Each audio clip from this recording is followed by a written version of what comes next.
хлопці одну ногу відірвало одразу, інша була схожа, на війні грі. Якщо втрачений цей час, прогноз реабілітації через пару місяців набагато гірший, ніж він був би ось на цьому початку. Краще вже б вбили там, ніж оце зараз проходити. Якщо ворог зараз навчиться швидше виправляти помилки, ми програємо війну. Сучасне натівське озброєння, нові стандарти і тактика. Для людей, далеких від війни, але близьких до Фейсбуку, за цей рік ці словосполучення стали чимось звичним. Таким же звичним, як і пафосні дописи про контрнаступ і, звичайно ж, жарти про радянщину, в якій застряг наш ворог. Дійсно, за рік наша армія змінилась, посилилась і продовжує змінюватись. Та за жартами і пафосними дописами губляться проблеми нашої власної радянщини, яка досі нікуди не зникла. Ні, вона не кулями, не артснарядами, а байдужістю, бюрократією, чергами і папірцями, небажанням змін просто викошує вмотивованих і вже навчених бійців. Я Ярильченко Олексій. Ви дивитесь Бігус.Інфо. І сьогодні ми говоримо про те, про що не прийнято розповідати в соцмережах. Про якісну реабілітацію українських військових, а точніше про її відсутність і ті наслідки, які ця відсутність несе за собою. Важлива ремарка. Цим матеріалом ми не намагаємось дискредитувати сили оборони. Навпаки, ми хочемо, щоб цьому питанню приділили більше уваги, суттєво більше. Бо досі на кону питання життя та смерті.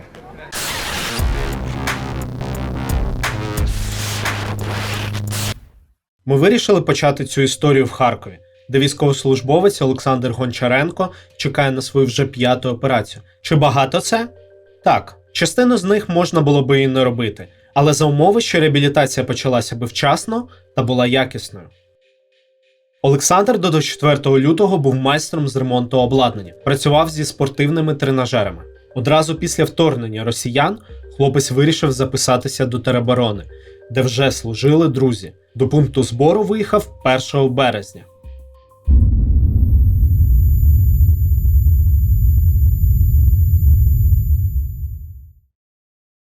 Я якраз звернув з Пушкінської і сюди поїхав.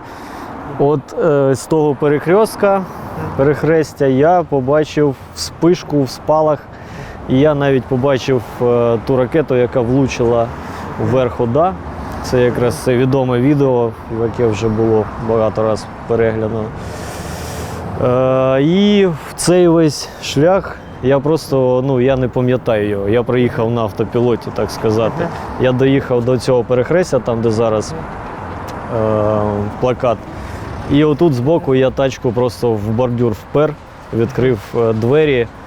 Взагалі нічого не було зрозуміло, тобто як Silent Hill, поняв, такий, просто все в білому попелі, хлопці сидять, не розуміють, де вони з кулеметами сидять, куча мішків, і вони не розуміють, що коїться. До пункту призначення того дня Олександр так і не дістався, допомагав з евакуацією поранених та розбором завалів. Втім, на службу врешті таки потрапив. Став командиром взводу в 14-й бригаді імені князя Романа Великого, яка вела бої на Донеччині. З Олегом Семорозом ми зустрічаємось в одній з приватних клінік Києва, де військовослужбовець 112-ї бригади ТРО нині проходить лікування і реабілітацію після тяжкого поранення. Потрапити на війну Олег також зміг не одразу. До вторгнення він боровся зі знищенням історичної забудови Києва і починав займатися політикою. Ані служби в армії, ані бойового досвіду в Олега не було.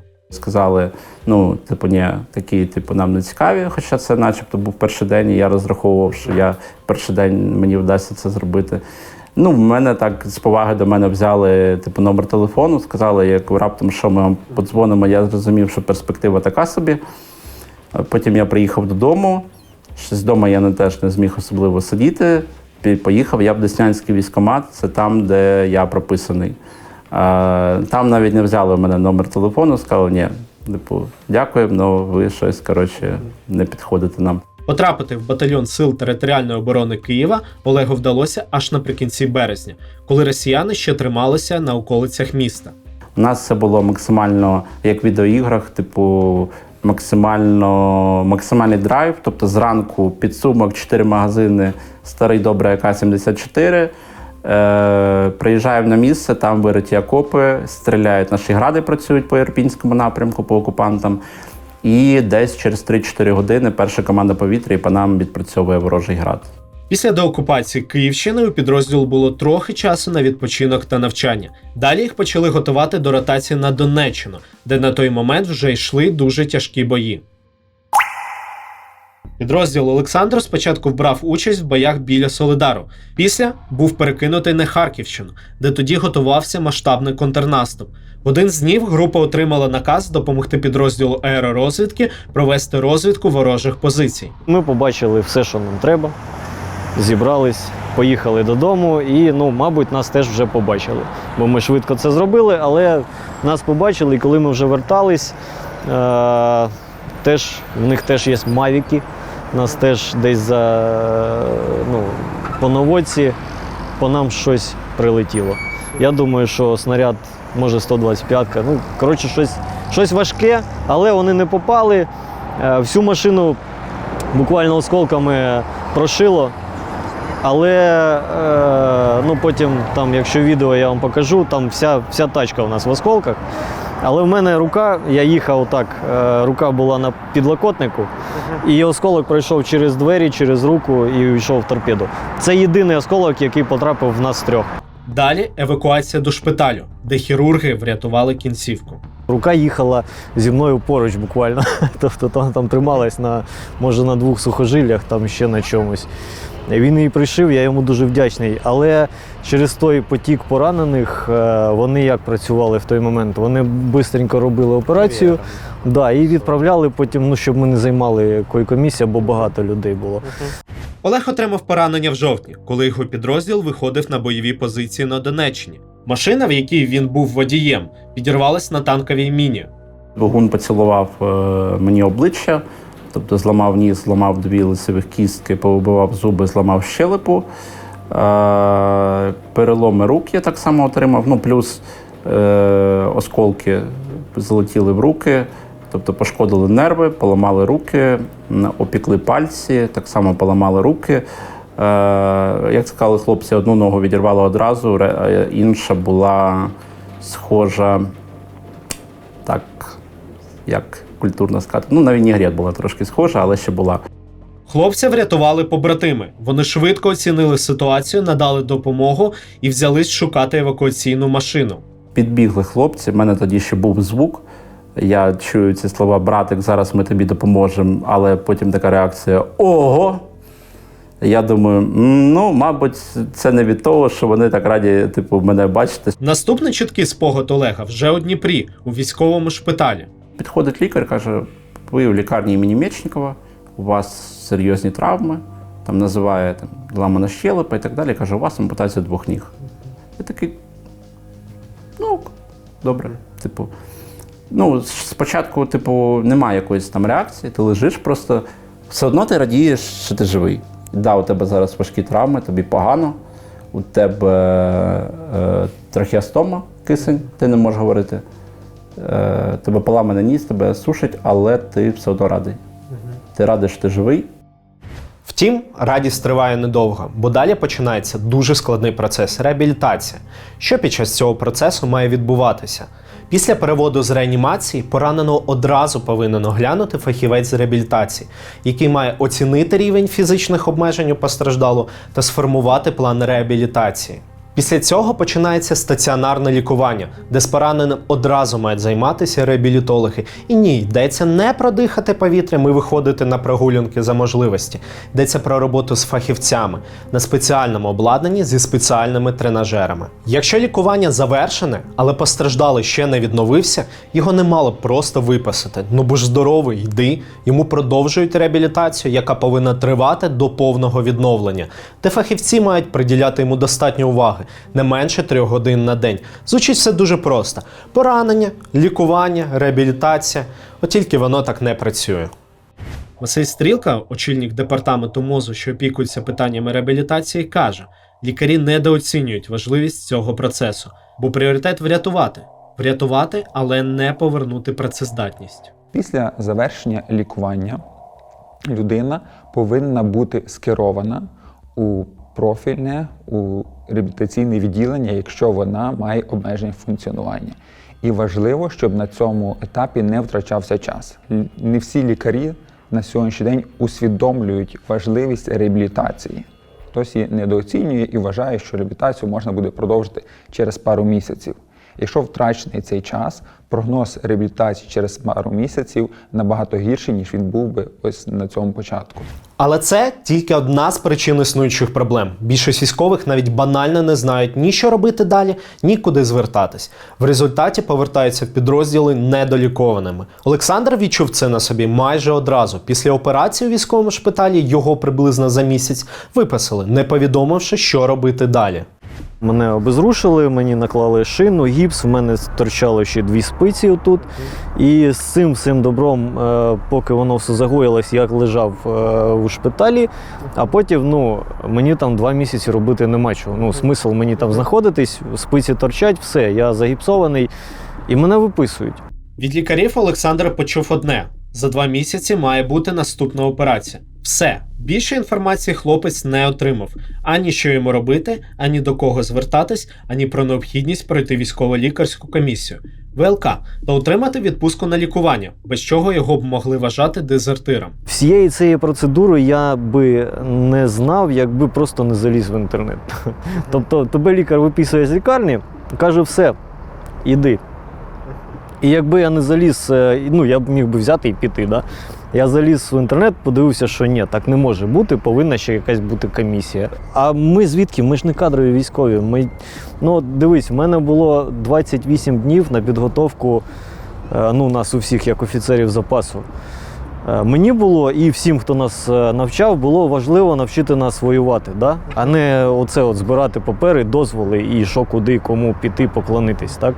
Тобто ми цьому вчились, а далі, коли ти зіштовхаєшся з такою ситуацією, що в тебе там мільйон паперів треба вести, ти не знаєш, що куди писати. І у цьому біда. Після закінчення першої відпустки Олександр мав повернутися назад до своєї частини за направленням на нову ВЛК для підтвердження необхідності лікування і отримання додаткової відпустки. На той момент його підрозділ перебував в зоні бойових дій, тому за дозволом на продовження лікування довелося їхати туди. В тебе закінчується відпустка, ти їдеш, наприклад, в зону бойових дій з гіпсом або зі спицями, неважливо. Там пишуть, що ти повернувся, це день. Далі, на наступний день ти кажеш своєму командиру, я не готовий, що в мене гіпс, ти ж бачиш, він каже, так, я бачу. Береш медика своєї бригади, їдеш назад, там за 300 кілометрів у шпиталь, у військовий в Харків, да? На консультацію до травматолога. Вистоюєш чергу, травматолог пише, так, дійсно, він ще не готовий. З цим документом ти їдеш знов до своїх. Це вже 2 дні в нас. Медик, який тебе звозив туди-назад, да? Ми вже логістику цю бачимо, він цей консультаційний лист заносить до медроти. Вона тобі дає направлення, це ще 1 день, направлення на проходження військово-лікарської знов комісії. Ти береш медика, з медиком їдеш знов назад у військовий шпиталь і займаєш чергу. Черга може, в тебе є 3 дні, ти можеш простояти там всі ці 3 дні в черзі. Тобто ми додаємо. І військово-лікарська комісія каже, да, дійсно, йому потрібно ще 30 днів відпустки. Тобто в нас тиждень у цієї всієї двіжухи, да, на те, щоб з одної відпустки до іншої.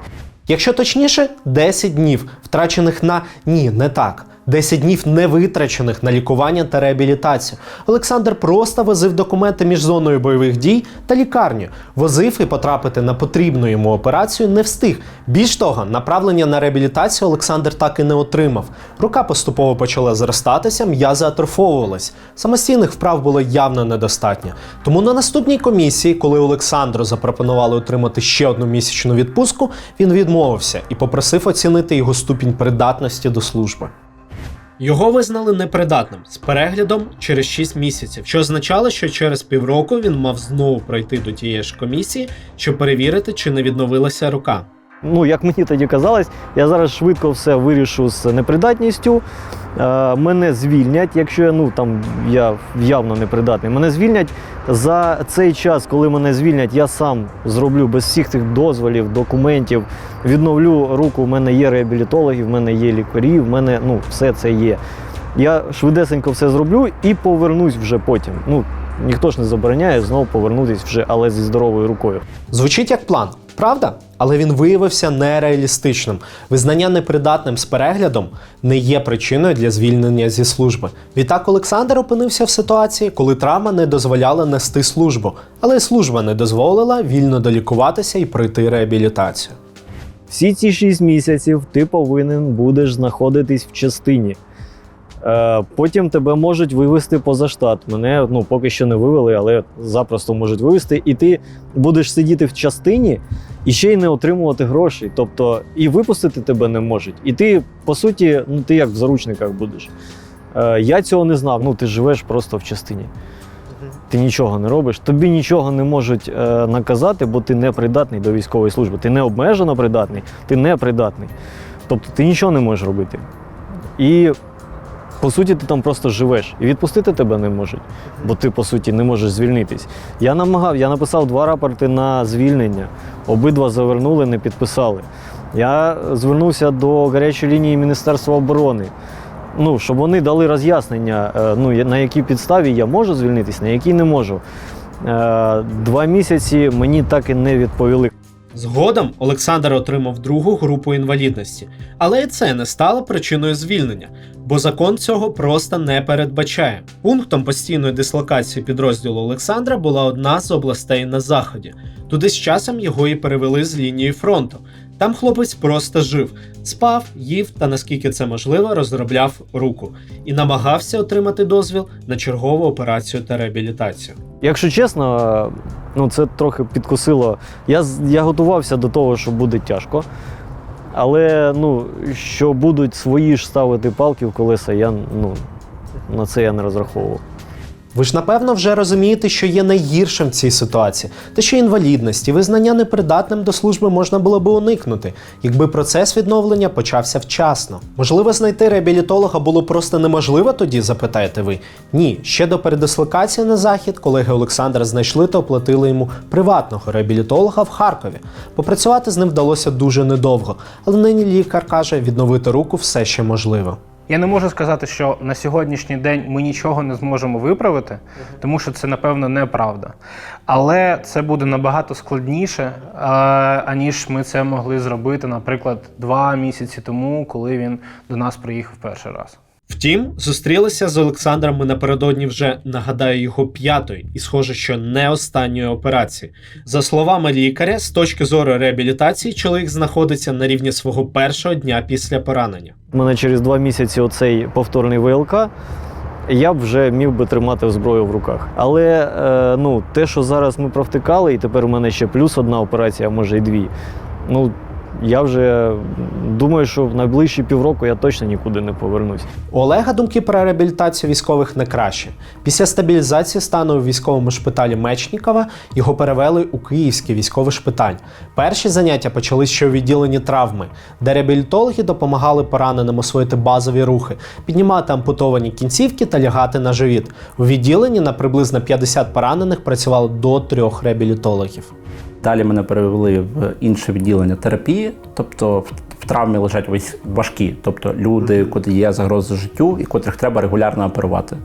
Коли пішла потреба мене оперувати, мене перевели в терапію, там мною займалися реабілітологи, але отут знову ж таки історія, про котру я згадую, я і захоплююсь, мені водночас сумно. Це була реабілітолог з Харкова, Святослава Адамівна. Вона приїхала в Київ, тобто, вони жили в Харкові, в тому районі, де було небезпечно. Вони приїхали в Київ, і вона, щоб не втрачати навики, якби це та людина, котра нормально ставиться до своєї професії, реабілітолога. Вона викладач у вищому навчальному закладі. Вона хотіла бути корисною. Тобто, вона працювала на 0,25 ставки у військовому госпіталі. Тобто вона мала право в обід уже йти додому.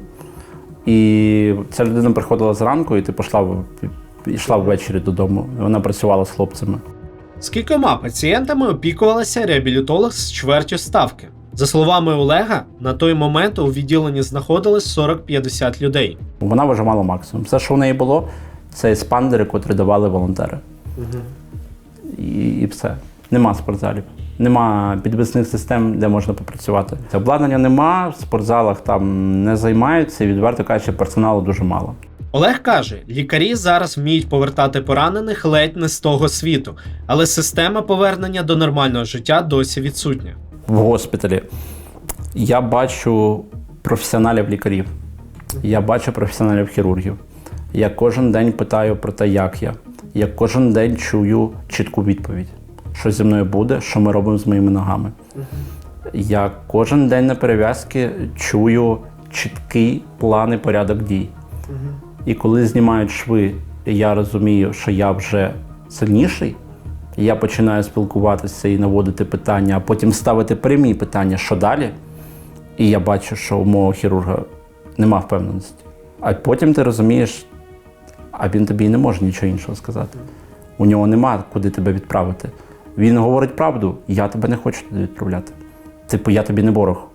Я теж за тебе переживаю. В результаті Олегу також допомогли друзі, і він зумів потрапити на реабілітацію у приватну клініку. Порівняти перебування тут з держзакладом навіть не береться.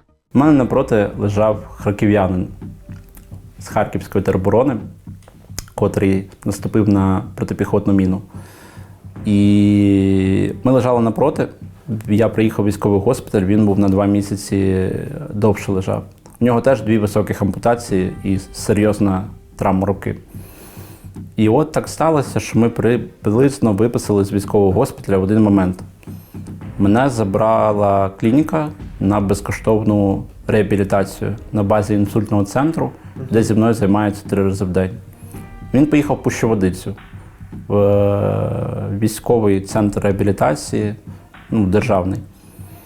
І от ми бачимось в протезному центрі. Ми разом починаємо робити перші кроки, приміряти тренувальні протези. І, я хвастаюсь, кажу, дивись, чувак, в мене, насправді все чудово. Пам'ятаєш, як я ніфіга не міг? Я от тут, в мене кльово, все. В мене 3 заняття в день. Я розумію, наскільки реабілітація важлива. Я кажу, друже, як у тебе, справи? Що ти там, як Пуща? Він каже, раз в день заходить санітарка. Це все реабілітація. На жаль, це не та історія, що у нас є реабілітація якісна для військових, але просто ми не вивезли кількість. Якби було так, окей. І, мабуть, не було б такої образи, не було б такої реакції у військових. А от у військових у більшості є образа за те, що не в кількості проблема, а проблема в тому, що геть нічого немає. Так які основні проблеми з реабілітацією ми вже можемо назвати? Перша – відсутність фахівців, а ще спеціального обладнання. Друга – процес максимально забюрократизований. Та він весь тримається на паперах і папірцях, стосах, кілометрах паперів. І третя – дещо менш помітна, але важлива – нерозуміння важливості реабілітації. Бо що важливо для державної машини? Людина жива? Жива. От і чудово. Що далі, то вже таке, вторинне. От з усім цим і зустрічаються військовослужбовці після поранень. З цим же зустрівся і Масій Наєм, адвокат і військовослужбовець. З Масій ми говоримо ледь не одразу після вже чергової його операції. Поранення він отримав влітку минулого року під час виконання бойового завдання. Його авто підірвалося на вибуховому пристрої. Чоловік залишився без ока. Відтак, про роботу системи з постраждалими він знає не з розповідей. Після того, як мене виписали з лікарні, я, чесно кажучи, не повірив в те, що це може бути реальністю. Коли, ви розумієте, коли це трошки навіть виходить, я сміюсь, тому що це сумно насправді, але це дивно, що настільки сумно. Коли людей, які мають додаткові потреби, тому що вони втратили фізично себе чимось, там поранились, коли їх змушують ще більше бігати за документами, ніж звичайних живих людей, в тебе закрадається думка, що можливо це навмисно, щоб ми хоч чимось були зайняті і не думали про своє поранення. Наєм каже, через надмірну зарегульованість системи поранені місяцями не можуть отримувати лікування, що напряму впливає на швидкість їхнього повернення в стрій. Виходить свого роду замкнене коло. Надмірно зарегульований реабілітаційний маршрут, і він не дозволяє фактично пораненому отримати вчасно ті послуги, які йому необхідні потрібні. Той маршрут, що зараз існує, він вимагає від військовослужбовців проходити там всякі там ЛВК, ЛКК і так далі. І тільки після того, як він це все пройде, індивідуальний план реабілітації дасть після того, як він пройде ще МСЕК. Тільки тоді. Але дивіться, цей шлях займатиме 2, 3, 4, може 5-6 місяців, когось може навіть довше. Ми втрачаємо час на його реабілітацію, тому що є бюрократія, розумієте? Тобто у нас доцільність не, щоб він став функціональним, а доцільність, щоб він пройшов папірці. Це ненормально. Тож нині створена Наємом громадська організація «Принцип» взялася за юридичну допомогу пораненим військовим. Перше, що тут зробили, виклали на сайті інформацію про всі кроки, які має пройти військовослужбовець після поранення і приклади документів, які доведеться заповнити, та не планують на цьому спинятись. Або ми зараз вкладаємо сили, щоб пояснювати військовим, як це працює, мається на увазі влади, щоб це робила, да? Або краще, чесно кажучи, змінити ці алгоритми так, щоб не треба було пояснювати. Тобто мені, наприклад, я вважаю, да, набагато ефективніше було б, коли я лежу в лікарні, щоб прийшла військова лікарська комісія в цю лікарню, поговорила з моїми лікарями, отримала свої папірці, віддала те, що мені треба, і зникла. Так само після них прийшов МСЕК, це зробив і зникли. І тоді я, виходячи з лікарні, маю ці документи. І не треба мені нічого пояснювати. Чого ще тут планують домогтися? По-перше, цифровізувати обмін документів між військовими частинами та військово-лікарськими комісіями, щоб військовим не було потреби возити самостійно ці документи, а частина розуміла, в якому стані знаходиться їхній військовий. По-друге, домогтися, щоб послуги військово-лікарських комісій надавали на базі цивільних лікарень. Це має прибрати черги з військових, які зараз змушені тижнями чекати на проходження всіх оглядів. І по-третє, досягнути інклюзивності в закладах, де поранені мають проходити військово-лікарські комісії. Якщо ворог зараз навчиться швидше виправляти помилки, ми програємо війну. Тому критикувати з метою змінити – це найоптимальніший шлях до перемоги. Тому дуже важливо зараз критикувати всі ті проблеми, які пов'язані з тим, щоб швидше лагодити хлопців, для того, щоб ми довше протрималися. І я розумію, що цифру, скільки поранених, ми з вами не назвемо публічно, звісно. Але об'єктивно, більшість з них хочуть повернутися назад воювати. Це чесно. Це не заради пропаганди, це не піар чогось там. Це чесна історія. Більшість хлопців хочуть повернутися. Дайте нормальне ставлення до них. Василь Стрілка проблеми теж визнає. Основною називає недостатню кількість реабілітаційних відділень та фахівців, які могли б працювати з пораненими. На сьогоднішній день вся система охорони здоров'я працює як один великий військовий госпіталь. Незалежно, чи це військові госпіталя, чи це цивільні наші лікарні. Тому що кількість поранених, які ми отримуємо, заставляє нашу систему працювати як всю разом. Ми зараз працюємо в рамках єдиного медичного простору. Тому і цивільні, і військові госпіталя лікують тих самих захисників України. Як збільшити кількість хороших профільних закладів і фахівців? Все логічно – підвищувати їм виплати. І збільшення тарифу в рази в даному випадку – це той наш фінансовий інструмент, яким ми зацікавлюємо і стимулюємо заклади охорони здоров'я створювати в себе реабілітаційні відділення і наймати на роботу фахівців з реабілітації. Тому що реабілітація – це в першу чергу про команду і про фахівців. За словами Василя, тариф в порівнянні з минулим роком вже збільшився майже втричі. Наприклад, за реабілітаційний цикл у 21 день, де з пацієнтом фахівці працюватимуть не менше, ніж по 3 години на день, медзаклад отримає 33 600 гривень. Стрілка каже, що це покриває витрати і дає можливість покращувати матеріальну базу.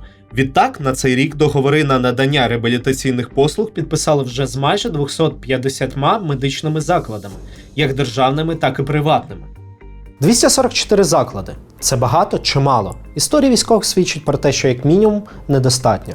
Ба більше, кількість все одно не вирішує ще одну проблему – якість цієї реабілітації. І тут може йтись вже не стільки про людський фактор, як про відсутність усього необхідного, того ж обладнання, наприклад. Є ще один момент. Взагалі цим питанням опікується не лише МОЗ. Навіть не так. За реабілітацію та лікування військовослужбовців МОЗ в основному і не відповідає. Цим займаються або ж мають займатися у Міністерстві оборони та командуванні медичних сил. Протягом місяця ми намагались домовитись з ними про коментар, але в нас не вийшло. Від прес-служби Міністерства оборони ми отримали лише коротку письмову відповідь, де йдеться про створення робочої групи з представників кількох міністерств, напрацювання змін, спрямованих на оптимізацію проходження ВЛК і зменшення бюрократичних процедур. Цитую: було розроблено 2 відповідних законопроєкти, які пройшли процедури першого читання у Верховній Раді України. Третій проєкт закону наразі перебуває на опрацюванні. Іронічно, що інформацію про зменшення бюрократичних процедур нам надали у максимально бюрократичний спосіб. У нас суперові хірурги в військовому госпіталі. Їх робота нічого не вартує, якщо не буде якісної реабілітації. Протезист, який би він крутий, не був би, якби він тобі класно. А у нас класно складають, в мене круті протезисти, вони складають з західних комплектуючих. Але їх робота теж нивелюється, якщо не буде якісної реабілітації, і навпаки.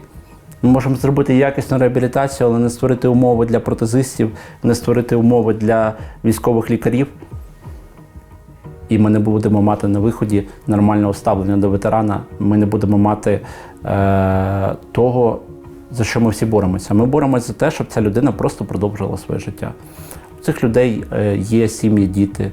Ці люди, деякі молоді, вони мріють завести сім'ю, завести дітей. І ми маємо сприяти не тільки соціальними рекламами про те, що ми вдячні ветеранам і військовим, а ми маємо реальними діями, кроками показувати,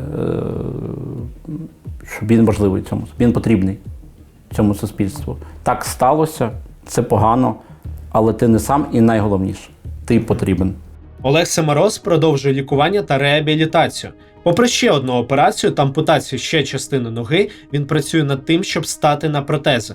Олександр Гончаренко успішно пройшов чергову операцію. Йому присадили частину кістки в кисть. Він сподівається, що йому вдасться повернути рухливість пальців та відновити працездатність руки. Ми ж сподіваємось, що проблема буде вирішена. І проблему можна вирішити, якщо припинити перекладати відповідальність з одного держоргану на інший. Зрозуміло, це звичайно безпечно і просто, адже немає одного відповідального, немає винних. Але це так не працює, і ми продовжуємо втрачати в усіх сенсах цього слова.